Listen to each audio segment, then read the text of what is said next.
Well, welcome to today's live Q&A in Chicken Chat.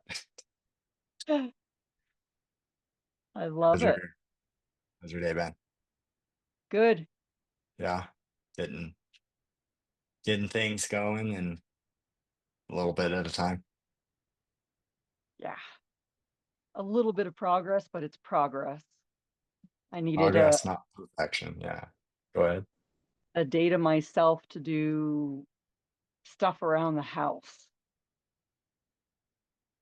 Awesome. Yeah, it's always good to do that. Always good to get stuff done around the house. I haven't done that yet.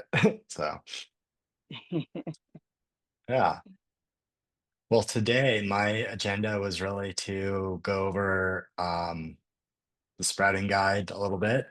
Um, I know I've gone over that with you myself, but I was going to give it a well, it's literally barely 3 p.m. So we'll give it a few minutes. Let's see if anybody else joins. I saw there were a couple people online, and Okay, cool. I think so. Just real quick, the agenda planned to be to just highlight a couple of the things that I've done that I haven't showed you even, and then to open it up to any kind of questions that you might have or that you might be relevant. I am recording this conversation, this video.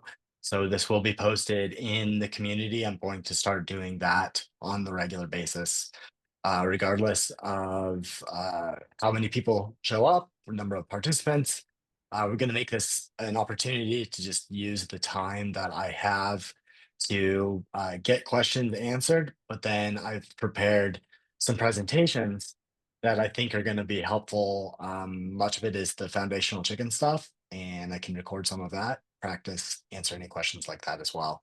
That way, it's at least valuable for whomever, and they're available to go back and watch. Like, yeah, Well, sounds like a good plan. cool, cool.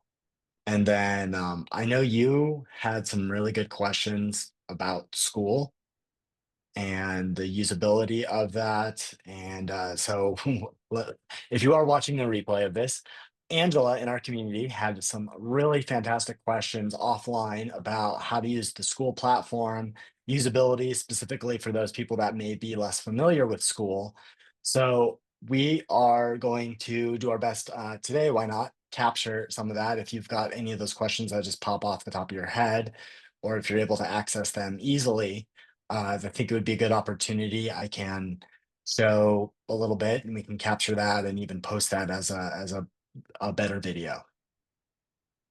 Okay. Cool. Well, I am going to go ahead and share my screen. Let's start here. Now, this is something that I created today. Uh, now, this is Madame Antoinette. Who's Madame Antoinette? Quick backstory. I met a gentleman while I was at the Blocks. The Blocks, for those of you that may not be familiar, was that entrepreneurial competition, and you can go read about what I've been posting on that. Uh, he is a mental health professional that focuses on grief, and he's got a pretty neat Instagram profile. I was looking at it the other day and found out that he has an AI bot that will answer questions based on grief, based on mental health. And so I reached out to him and said, "Hey, how'd you do that? How'd you create one of those?" And I thought it might be a neat tool to help people out there that have just those off the cuff chicken questions and that we're maybe not able to, get to right away and can learn what some of the questions are. Now it is artificial intelligence. It will be, as it says down here at the bottom, they may be inaccurate or inappropriate. Now, it has been programmed to talk chicken, to think about chickens, and to do it a little bit in the voice that is coming out of the Pimp Your Flock community. So, Madame Antoinette is a expert with expert chickening advice. So, this is an Mhm. AI by Blooming Health Farms. Now, on, I will show you how this will get there. Let me actually jump over to a different screen and see if I can come over to this one here, and I'll show you.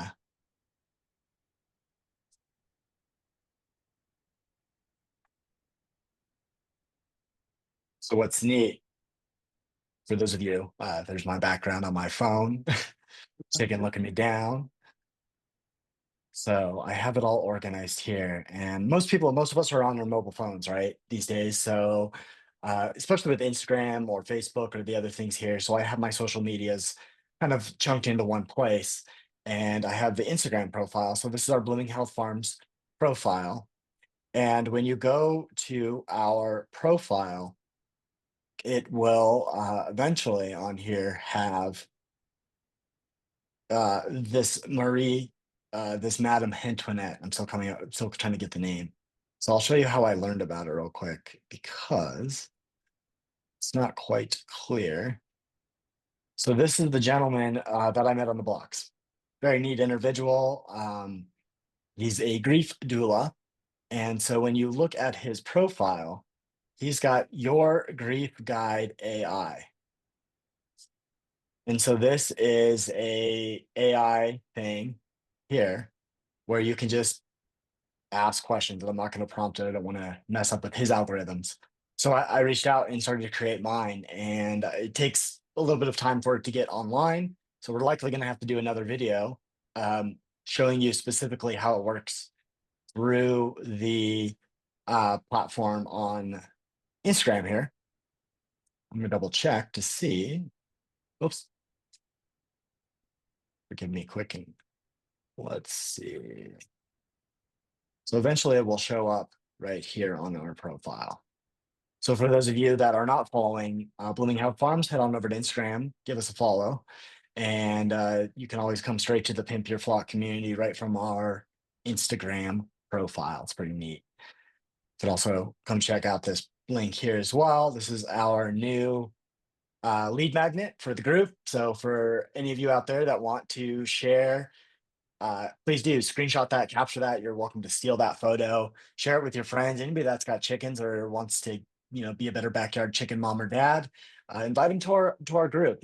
It's new, it's growing.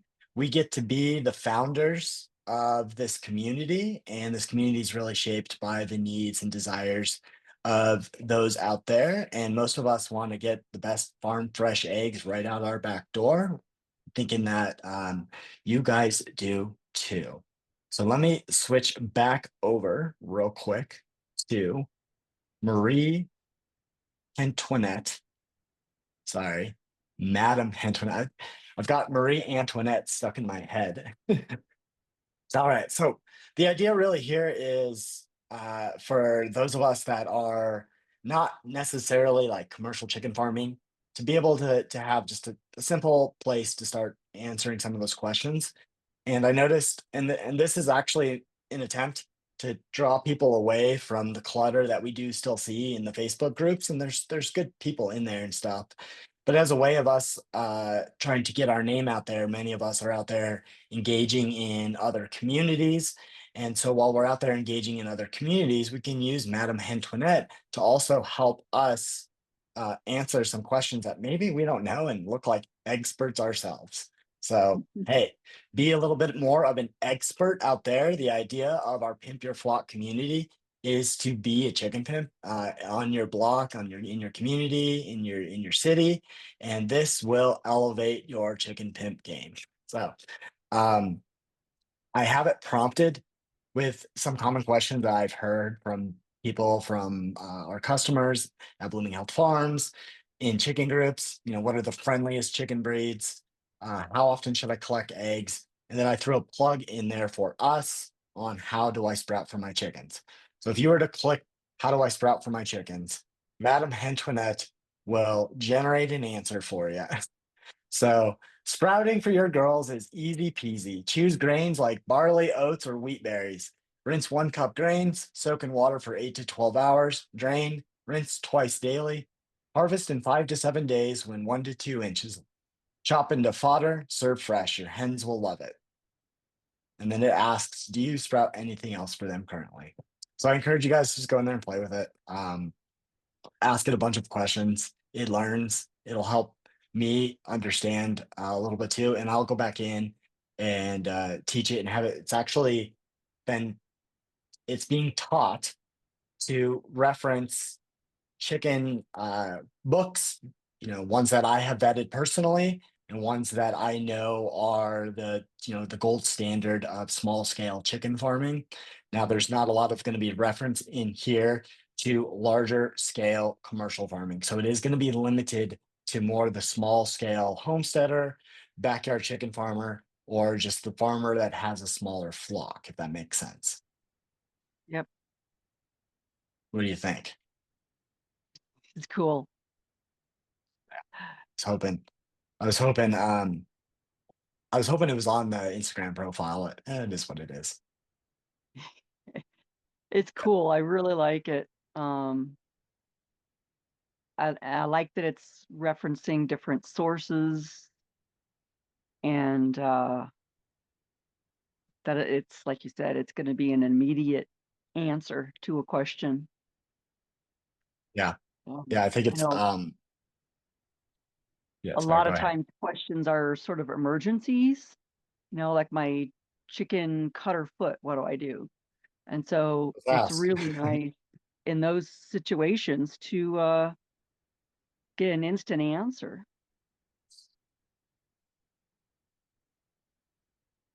All right. So I asked Oh, Madam Antoinette, you saw that there. Yeah, poor girl. Foot injuries can be painful. Clean the cut gently with warm water and mild soap. Apply antibiotic ointment like Betteridsen or Neosporin to prevent infection. Bandage lightly if necessary. Monitor closely. If swelling, discharge, or lethargy occur, consult your vet pronto. What happened to her foot?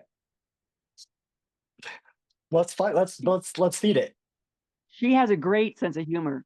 Um, she has uh, Let's make it up. she I stepped on a piece of barbed wire.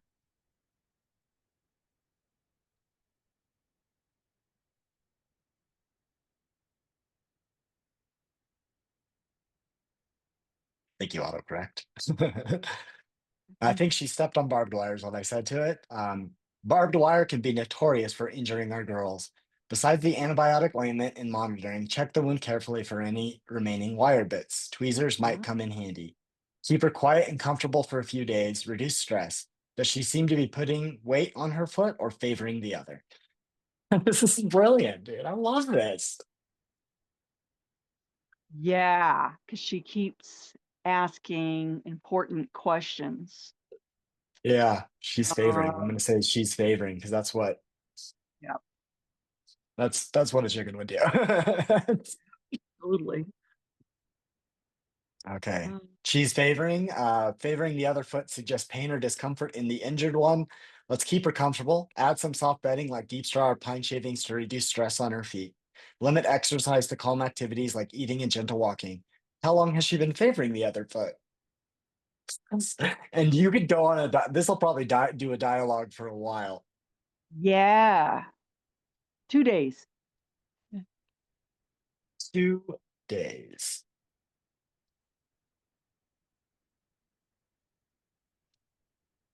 All right, we said 2 days. Madam Hentoinette says 2 days of favoring suggests the injury still hurts. Monitor closely for signs of healing or worsening. Look for reduced swelling, pinkish tissue regrowth, or discharge cessation.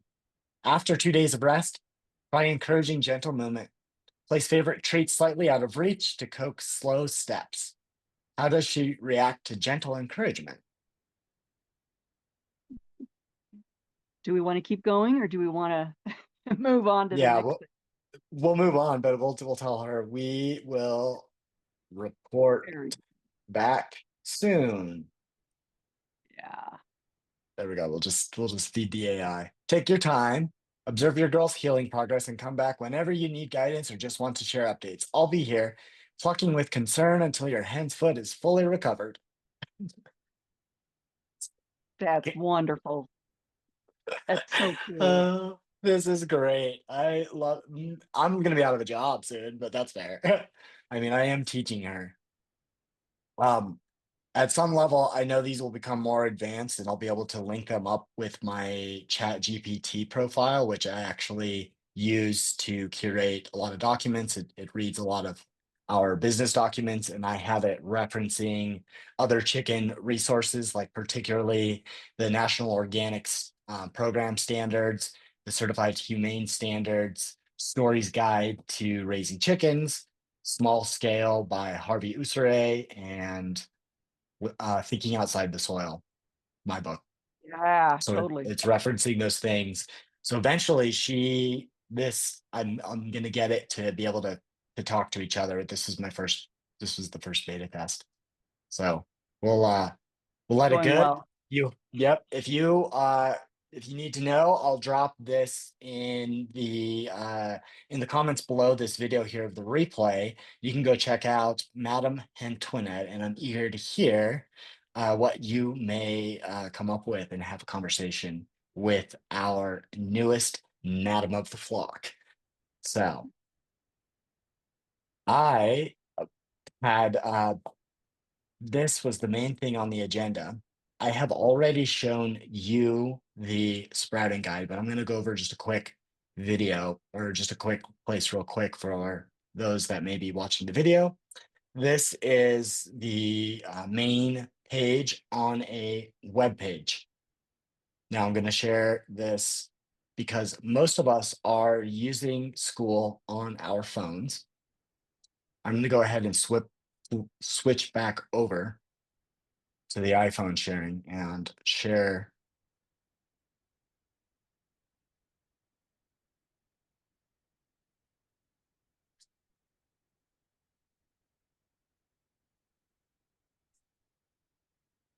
Ah,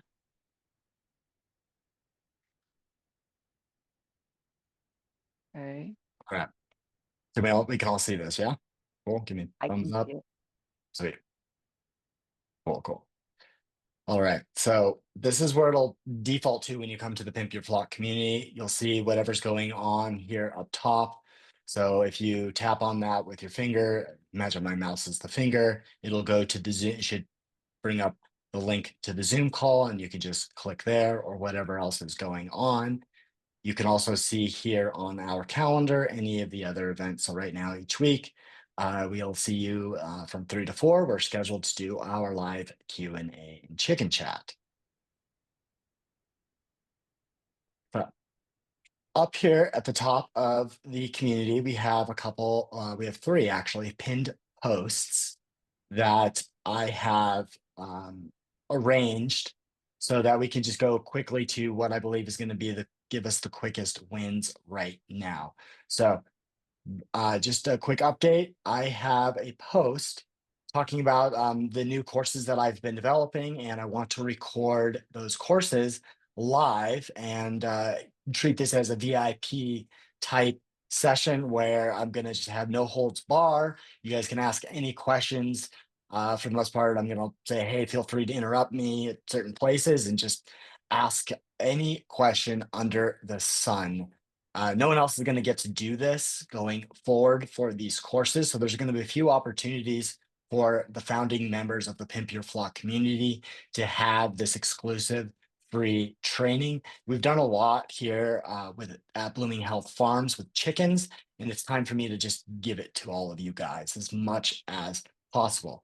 So when you tap on that post, you can see these are the two courses that I created right now. I have seen a lot of people with limited or no chicken experience based off the chicken tidbits that I've been sharing. The ahas I see suggest that there's many out there that have I ever had chickens before. So that course is aimed to give a basic foundation of how to decide if chickens are right for you, what type of chicken should you choose, how many chickens should you get, and what are you getting chickens for? So really the basics, foundations to really set us up for success going forward, to have shared language, but for the most part, to make an informed decision before you even start chickening. That makes sense. Now, many of us out there in this community and elsewhere have experience with chickens, and I know that springtime is coming up. So I want to start talking about baby chicks. Now, Blooming Health Farms, we do a hatching program called Hatch the Chicken. So we're part of a national company called Rent the Chicken, And Hatch the Chicken is a hatching program where we get to teach kids at schools or seniors like at retirement centers how to hatch baby chicks. So we have a done for you system. And through giving that out and teaching others, I've got a load of work and stuff on how to hatch baby chicks. So this is going to be a eventually a paid course for people out there that's going to give them what I understand to be the fundamentals and then a lot of action steps on how to hatch baby chickens, all the way from a do it yourself type version, like how to make your own incubator, to where to find the best incubators, how to get hatching eggs, all of the things under the sun, and then how to take care of those baby chicks afterwards. Our aim is really to get everyone towards a place of self sufficiency. So ultimately, we hope that everybody who has backyard chickens is able to hatch their own backyard chickens.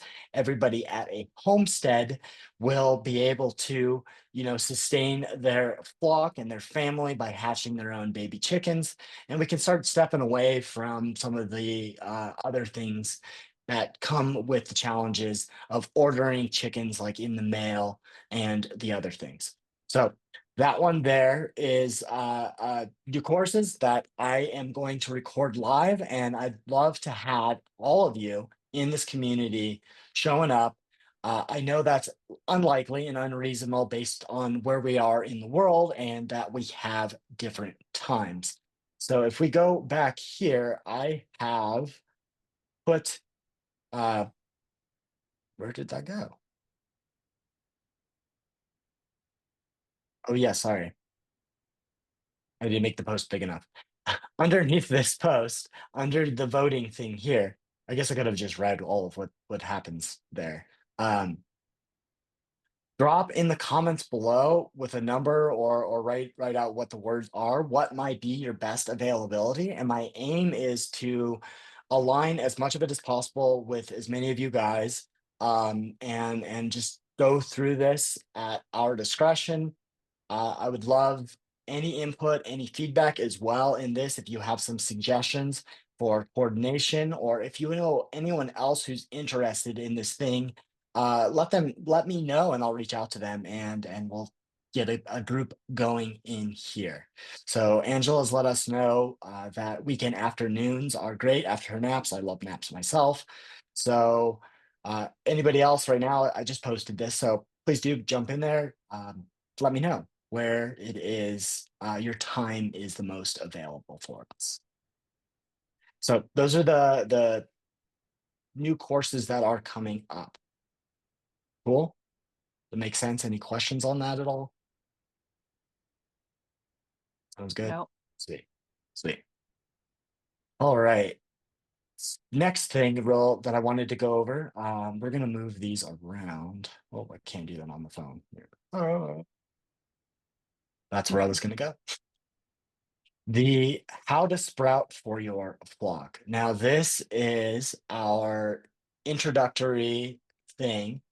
I have, let me say this differently.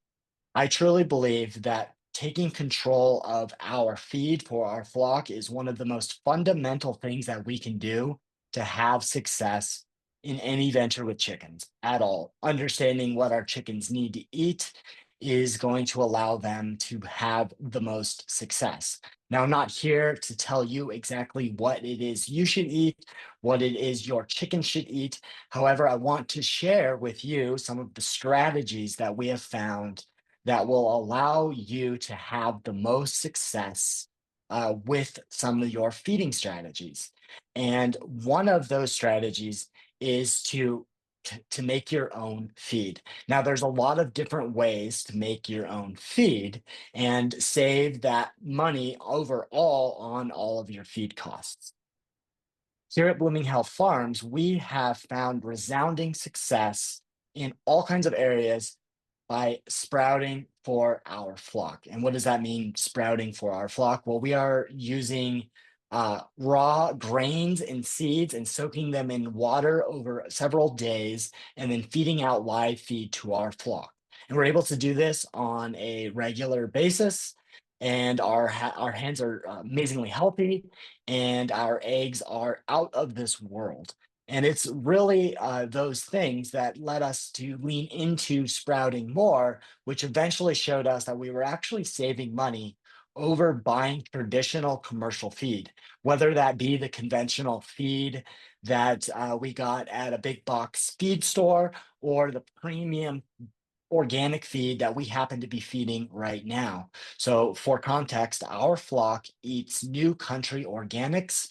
And just to be completely transparent, Blooming Health Farms sells New Country Organics. We are an official reseller of that product. So, forgive me if any bias accidentally slips out when I talk about organic feed. I will advocate and encourage those of you to find the healthiest, most wholesome source of your food. And right now, much of that does come with an organic label. So that is one of the reasons why we choose that.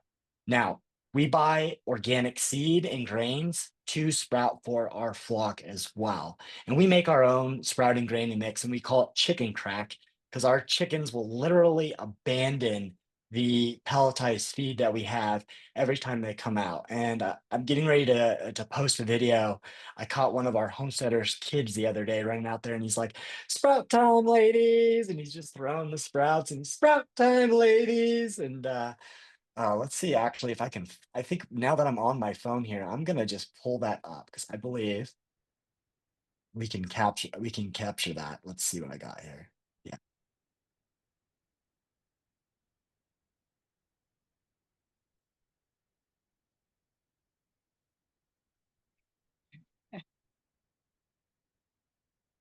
can you guys hear that? Can't hear anything. No, I can't hear anything. Let's see if I think it might be on.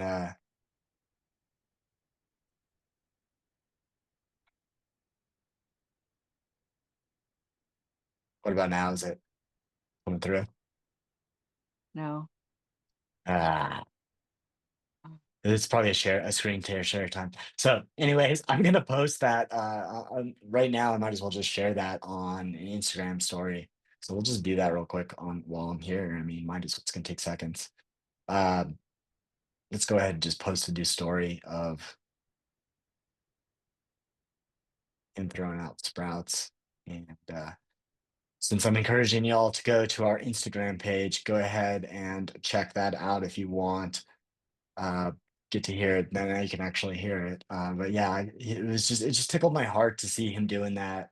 It made me smile because, in all honesty, the his father's name is Ethan, learned how to sprout in days. Now, Ethan is not a farmer. He has zero background in agriculture. He runs a painting company. He has a crew of painters. And within a week, Ethan learned our sprouting routine and is taught his kids how to go out and do pretty much half his work. So ultimately, I'm loving what I'm seeing out there because it's translating down. And this is one of the reasons why I am sharing this as much as possible, because I see it's working at so many different levels. So go ahead, check out that video on YouTube if you have not yet. It is a step by step on sprouting barley in a mason jar. It is a couple years old by now, but the principles are on point. Now, this also will link to Sprouting 101. I will show you two ways to get to our course, Sprouting 101. Now, this is a free course on how to sprout for yourself. So if you are at the main page, let me just take a minute to let it load. All right. So from the main page here, there are two ways to access the new Sprouting 101 course. Right now, I have it in the Getting Started with Skool course, the module, if you will. And it's right here called Sprouting 101. So you'll be able to see the Sprouting 101 course by going through there. And if you imagine my cursor as your fingers, you can just tap it that way. Does that make sense? You can go down through here, read the course, and then what I've included is how to make your own do-it-yourself sprouting lid with just everyday materials. I made my first ever sprouting lid using window screen. Let me just tell you, I used to have a different life and I used to be a bad kid. And so I knew how to take window screens out really, really easily. And so I used some old recycled Windows screen years ago and made my first sprouting lid. So you can use that. You can use cheesecloth. If you do any of the like needlepoint or anything like that, those plastic grids, those are really fantastic. But I think cheesecloth and window screen are pretty ubiquitous in our modern American world right now. And mason jars, many of us have mason jars. We can use any kind of a cup with a rubber band or put it around that. Um, so I basically say you'll need a jar or a bottle. Wide mouth mason jars are fantastic because we can reuse them. We can use them for canning or other things. I made my first sprouting apparatus ever in a Powerade bottle that I found in a recycle bin. So you can use whatever you want, and if you have any ideas or ahas, or if you're curious, I'm pretty sure Madame Antoinette can help you learn how to fashion your own do-it-yourself sprouting apparatus. We also have, as part of what I'm getting into our chickening courses, are some of our step-by-step do-it-yourself versions that we have for making the ones that you'll see in the sprouting guide and other things like that, if that makes sense. So I mentioned here the different materials that you can have, plastic window screen. Use the plastic window screen, just that's a little caveat. Now, the reason that I say that is the plastic window screen, again, used to live a different life, so I have a weird expertise on window screens. Um, they're usually aluminum or plasticized.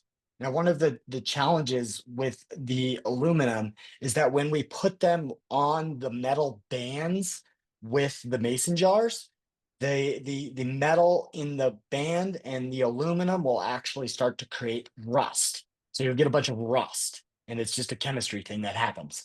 So I just recommend, just stay away from those. They are easy to clean. But yeah, cheesecloth, like I mentioned, it's pretty. You can get it at most grocery stores. Fold it over a bunch of times to make it really tight, or use just one layer to have a thin thing for the larger seeds. Or like needlepoint match. You can get that at Hobby Lobby type store or something like that. And then a securing tool. So I'm gonna just say this here now, and I'm gonna go through the sprouting guide and give another real quick thing over this to give us a different visual audio thing of this. But the ring on the mason jar, it screws down and it goes over the mason jar, and you use that to secure over the top of whatever that you're using, be it a cup or something like that. Or you can use a strong rubber band if you're not using a threaded jar like a mason jar, if that makes sense. Um, and then if you're using the screen or the fabric or the needlepoint stuff, scissors. Scissors are really great. Now, I will like to lay my cloth down on the ground, and it says like here, lay your screen or whatever down. And then I'll either use the ring or the lid of the mason jar, and I'll trace on the material. Now, you can just trace with the scissors and just cut right around the jar if that's nice and easy, or you can take a marker of some sort and trace around the thing. And as you trace, and then you just cut it around, and then you've got your thing you can place on the jar, if that makes sense. And then the last step to do, I mean, it's pretty straightforward. After you've cut it, you can put it on the top of the jar or whatever, and then secure it down, put the rubber band, make sure it's really tight, and then test it. Fill it full of water and then dump it upside down. And if the lid stays on, you've got a sprouting jar. And so you can alter it however you need for all of that stuff there. And really, the do-it-yourself version is it's all about being as resourceful as possible, making it from whatever is cost-effective, simple to figure out how to do it, what to do. And I'd love to know what it is that you do come up with as you create your sprouting jars. So at the end of the lesson here, there is the Sprouting 101 guide. It's this real short guide, 14 pages, mostly pictures. And after you read that, take a look at that video from YouTube, watch that video. So we'll go ahead and open this up because this would be like how you would open it up on your phone. And it's going to take a minute to communicate.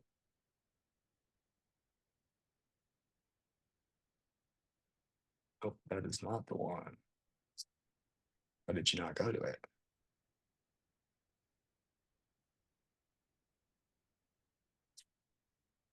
Okay, well, here.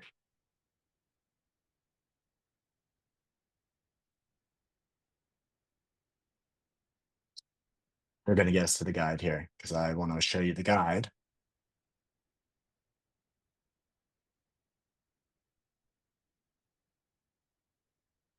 Oh, now if you are on a computer, I highly recommend when you're going down and sitting down for any course of study that you set aside the time to have yourself, a good workspace and computers and your phone next to you. Uh, will make it a really streamlined process. So as you could see from my little glitch there, sometimes you can't easily access things on your phone, and it might just be for whatever reason. So at the top of the Sprouting 101 video is a quick boilerplate about a lot of what I've shared with you today. And so go ahead, you can watch that video again if you'd like. And then, as I mentioned, we have the Sprouting 101 guide. So we'll go ahead and pull that up. And it is not pulling up.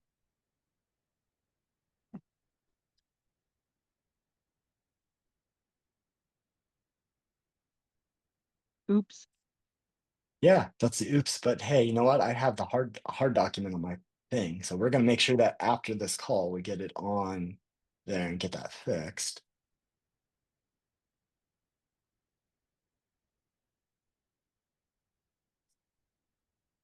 We have the technology, we can fix it. Boom. There it is. Can we see it? Yes. Magic. All right. Below in the action steps there tells you to click on this guide. So this will pull up your Sprouting 101.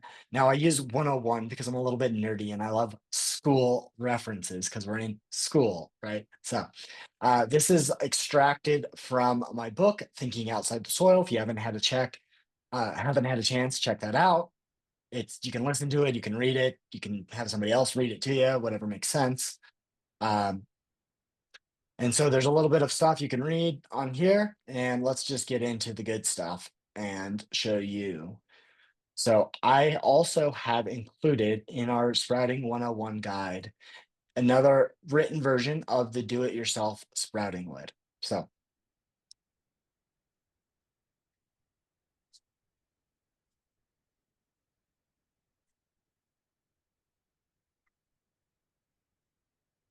I'm just pausing because I'm actually going to clip this and catch this as a new recording. All right, so this is at the bottom here is what I consider the Sprouting 101, and it'll show you the process in a step-by-step fashion with pictures as well. So we are using an example of sprouting using standardized uh, measurement and the standardized jar, the quart size mason jar, if that makes sense. So that's all based on that. So most people have these quart sized mason jars. Now it's pretty simple. It's sprouting is really just a 6-step process, as many of you may have seen. Madame Antoinette made it as simple as it really is. So first, you're really going to just take a measured amount of seed. And in our example, we're using a quarter cup or 2 ounces of dry seed into the jar, into this mason jar. So you'll put it into the mason jar, and as you can see, it is barely taking up much of the jar. Now that I just want to show you that because it's pretty cool what will happen in 6 days. So the next thing that you're going to do is after you put the dry ounces in your jar is that you'll want to wash your seed. So you'll want to wash your seed. And a lot of that is because there's dirt, there's debris on there that will eventually lead to moldy conditions or potentially, bacteria will show up and ruin your seed. And we won't want to feed that out to ourselves or to our animals. Now, I personally will advocate a sanitation step. Now, I do not say that you have to do this, but we have found that when we do not sanitize our seed with chlorine, with Clorox bleach, 2% sodium hypochlorite solution, that we have more problems with mold and bacteria than when we use it, if that makes sense. So I do say that it's optional. However, I give the instructions on how to do it without it as well. So we will use a little bit of bleach in the water. So we'll take a tablespoon of your standard Clorox bleach and put it in a gallon of water and use that as our bleach solution, if that makes sense. Um, so what we do is we soak our seed. So you can see in this picture here, Mm. is that we're soaking our seed in that bleach solution. And it's a diluted bleach solution. I just want to say that again. It's not strong concentrated bleach. It is soaking in the solution for up to 24 hours. Now, you can do it for as minimum as 30 minutes. And I say no longer than a day, 24 hours. This is based on research from all kinds of people, and you can read more about it if you check out my book. That this is a fairly standard practice. We have tried apple cider vinegar, and for the most part, there's some challenges with the apple cider vinegar actually going and fermenting our seed. So there are some cool things we have learned from this, but that is out of the scope of sprouting 101 at this time. So the point being is that we're soaking this oat seed, which is what we have in this example, with water, and we are then going to drain it off, and then we're going to rinse that seed that does have some residual bleach water on it. We're going to rinse it off and then soak it again, if that makes sense. That way, your seeds are not soaking forever in the bleach solution. And then at the end of the day, they have the chance to leach out the bleach. Does that make Okay. sense? Yeah. Yeah. So they're not soaking in bleach the whole time. And I've had a lot of people say, "Oh, well, we don't do that for bleach." Now, we are working towards finding more sustainable, non-chemical solutions. This does stem from my background in food safety and having a father who did food safety inspection for the USDA. And bleach is the standard for cleanliness and for cleaning surfaces to prevent pathogens. And at the end of the day, we are producing food for our people and for animals. And if we get them sick, we go out of business. So this is our insurance to make sure that we are not going to get sick. If that's a little bit more logical. Now, if you're doing this for yourself or for your family, you absolutely get to make those choices and decisions for yourself. I urge you to test it on a small scale with one chicken or yourself first. So I mentioned the secondary soak. So you can see here in this picture, this is the barley getting soaked in fresh, clean water. So we have really great tap water here in northern Colorado, in Greeley, Colorado, rather. So we can just use our tap water, but use fresh water or the clean drinking water that you would use for yourself when you do that second soak. It doesn't need to be any super fancy purified water if you don't have access to that, but just water that you would drink yourself. Now, that's the first day of your soak. So that's really the day one of the sprouting 101 process. And as you can see, I'm going to just go back up here again. This is the dry seed, day one. And then down here is the dry seed day 2.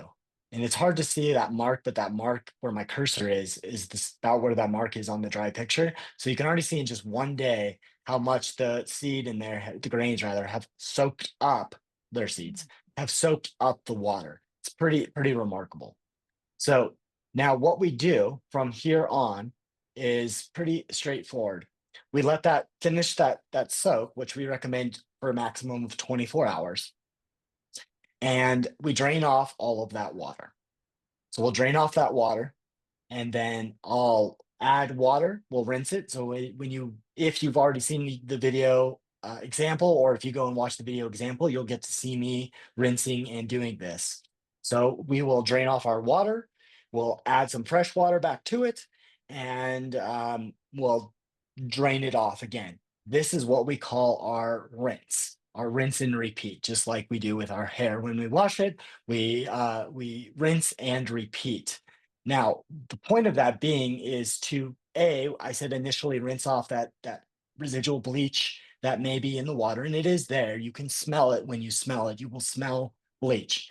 And a test that you will get to see as you go through further on in the sprouting venture is that your smells and the other things are really keys to your success.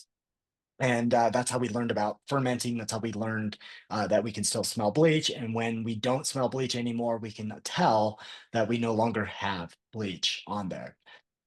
So we do this every day until we get live seed. So this is that jar here is the same jar from the very top of the picture. It is not tricks, it's not camera tricks. I did this over the course of 6 days to get this original pictures done for my book. And so you can see from where my mouse cursor is, this is about where the raw grain, the raw seed, filled up to this jar. And in 6 days, it filled up this whole jar with edible, highly nutritious microgreens, sprouts, if you will. Pretty neat, right? Mhm. Now, we have a lot of chickens here at Blooming Health Farms. Many of you out there also have a lot of chickens. So, if you have a lot of chickens, as you could imagine, trying to sprout on a regular basis in a mason jar might be a bit of a challenge. So we have a double bucket system that we use for larger scale sprouting. We have a 2 gallon bucket size that we have instructions for, and a 5 gallon. They're pretty much the same thing. And I also have all of the parts that we used to create our sprouting kits and some of our Feed Your Flock framework. So if you're interested in that, just let me know in the comments below that you'd like to check those out. They are eventually, as of the time of this recording, which is December 16th, 2024, they are not currently in our Skool platform, but they intend to be so that you can make your own sprouting kit, whether by using the same pieces or parts or components that we used, or if you get clever and go make it yourself by modeling and mimicking some of the things that we've done. I'd love to hear what it is that you did or want or need. Um, so I do reference in here a bit of our sprouting kits. And so just a quick plug for what we do here at Blooming Health Farms. I have to give a shout out. Blooming Health Farms is a nonprofit that teaches agricultural entrepreneurship. And we learned a lot of what we're learning and distilling to you through teaching kids that most of society had written off, that they could never learn, they could never be taught, that they'll never amount to anything. And it's because of sprouting that we found our stride. And I was able to use sprouting to teach kids how to grow plants and really give them their first win and believe that they could take control of their lives again. So we sell sprouting kits, the small sprouting kits, as a way to generate revenue for our nonprofit so that I can pay myself to do that nonprofit work. Now, this isn't a call to action for you to necessarily go out and buy them. but please do check them out. Share with others what it is that we're doing with our sprouting kits. And if you are busy with the kiddos or with a lot of side gigs and stuff like that, feel free to reach out and order one of these kits for yourselves. They are pretty great, and we make them ourselves. We package the kits, we print the 3D lids, and we make these nice little welded stands. And we do a lot of that with the kids that I get to help. So with that, I know we've got people here on our live. So for our VIPs, do you have any questions? I know I went over a lot during today's training. Um, I don't have a question, but I have something I could share that might be helpful with the buckets. Yeah, absolutely. Let me scroll down to the buckets and then put that on screen while you chat. So I've been able to go to grocery stores like King Soopers and Safeway, and I've gone to their bakery department, and they have their icing comes in, I think they're 3.5 gallon buckets, and they will give them to you for free with the lid, and they're food grade because icing has come in them. And I've gone there and I've gotten huge stacks of containers. So that's one way someone could get started uh, with a low cost idea on the buckets. Oh, I just lost your sound. I There you love go. that. Yeah, I love that. It's a great idea. I think you actually also told me, I think, is it Starbucks also disposes of their coffee in some buckets like this, or is other coffee places maybe? That I don't remember. Okay. It must have been somebody else, but that you reminded me when you said that. Yeah. Yeah, that's great. After, would you mind sharing that below this post here? I think that would be a really great thing, at least to at least drop in there. I mean, whenever is convenient for you. I know you're a busy lady as well, so when you get the time, or after Okay. you go through the course, just footnote that in your head and share that out. That would be fantastic. Okay. Great. Yeah, yeah. I purchase ours from someone who sells food grade plastic. So at a lot of levels, there's all kinds of options out there. We made our original ones by using paint buckets. I mentioned, uh, I may have mentioned on this call that our farmer Ethan is a painter. So he has paint buckets everywhere. So we tested a lot of our initial sprouting things and then showing him with paint buckets from all qualities of life. And yeah, so I'm just really curious to hear some of the other clever ways that you can get things like these buckets, because the reality is they are fairly ubiquitous. They are everywhere right now. They're a common product for packaging liquids and powders, if that makes sense. Well, and even Tractor Supply sells food grade buckets. There you go. So you can get food grade. Angela brought up a great place to source these. You can get food grade buckets at places like Tractor Supply. And I imagine, depending on where you are in the country, if you have like a Murdoch's or a Bumgarner's or even Ace may do not know have food grade plastic as well. And Ace is the place in every corner nowadays. So don't sue me for that, Ace. Okay. Well, I think that is a lot for us today.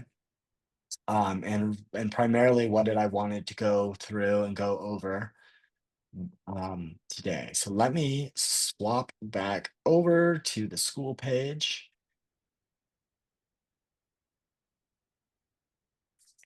back to our community, and just cover a couple last minute little administrative type items. Again, this is our classroom. Now, I'd love any feedback that you guys have on the organization of this. I'm trying to keep it as simple as possible. So, as we saw on the phone, it just gives you one tile at a time. Whereas on the computer, it gives you a better display. So, it's a little bit less about, oh, I don't know where things may be. Now, I'm thinking that it may be worth it to pull this course out of the getting started with school and put it also somewhere else so that I can live somewhere else. So we'll go ahead. I'll go ahead and think about that. Because people that already know how to use school may just accidentally skip over this. So whoops.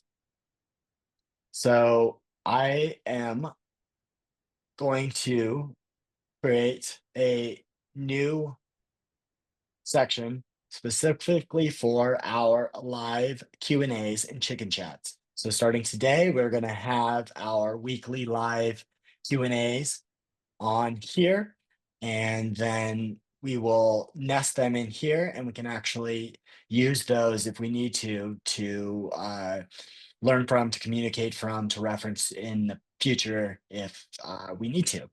I am mistaken because it's right there. Look at that. I already put a place. I am way ahead of myself. All right.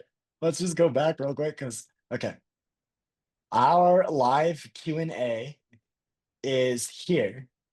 It does unlock at level 2, and the idea behind that is to encourage those new people in the group to get into Skool, to really get a little bit familiar with the platform rather than just coming in and screaming from the rooftops, "Blah, like I know everything." It allows us to see what other peoples are doing and sharing and contributing to, and ultimately it encourages us to engage that way. It actually allows us to only communicate that way while you're at level 1.